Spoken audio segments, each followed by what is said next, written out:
Hi everyone, and welcome to another segment of AstrologyAnswers.com's weekly horoscope. My name is Terrence Gardino.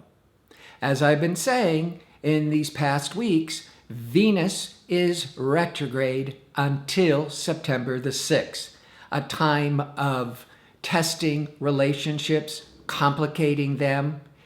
If you should fall in love or become infatuated during the Venus in retrograde, there might be some information about the person that you don't know that might hurt the relationship when you find out.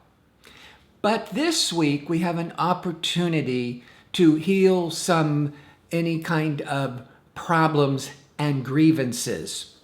And you may even run into and reconnect to an old friendship. That's because Venus is going to retrograde back in a very favorable trinal aspect to Uranus. Now, Uranus represents this insights, awareness, liberation. It's also what we look to that represents friendships and group activities. So with Venus retrograde, but in a great aspect, now this is all peaking on Wednesday this week, the 19th of August. And you may go back to an old group. You may reconnect to an old friendship. You may even hear from on Facebook, or even run into somebody at the mall, a friend that you had lost contact with. It's certainly a very favorable time for entertainment, for enjoying yourself, for attending a party, for just going to a concert, going to any kind of musical event, because that's the Venus and the Uranus combination. So if there's been problems in a close relationship, this Wednesday could be an excellent opportunity to mend those fences and to resolve any misunderstandings. The Sun, about 4 times a year, will be in hard angle to responsible Sirius Saturn. And this is going to happen on Friday. This is a day that if you're trying to take the lead, start a new project, trying to muster up some confidence to push forwards, that Saturn could be blocking the energy. It's a day where you may be feeling tired, blocked. Authority figures may say no to you.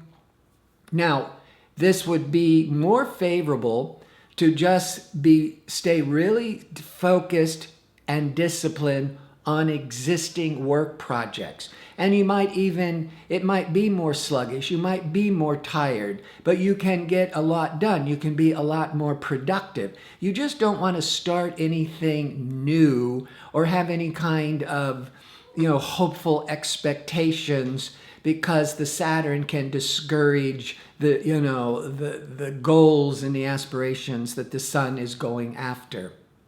And then on Sunday, the Sun leaves its 4-week journey through more outgoing, festive Leo and moves into Virgo, and actually joining Jupiter that went into Virgo for the first time in 12 years on August the 11th.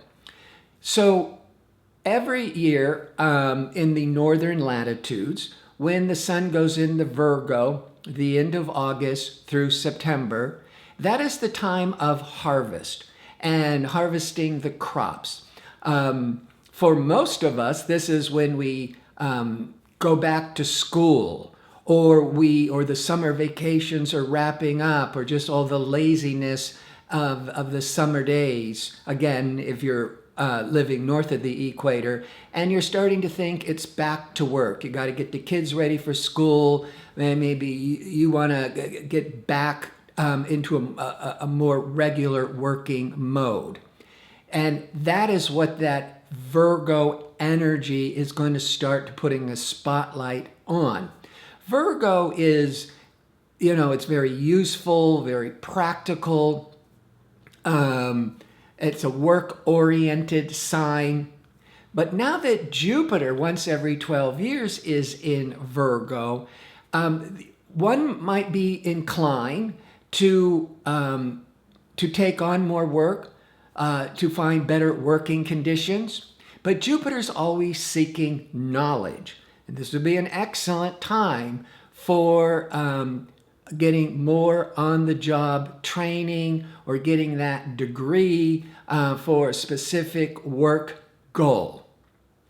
So I want to thank you for tuning in. I hope to see you next week with my next segment. Until then, have a great week.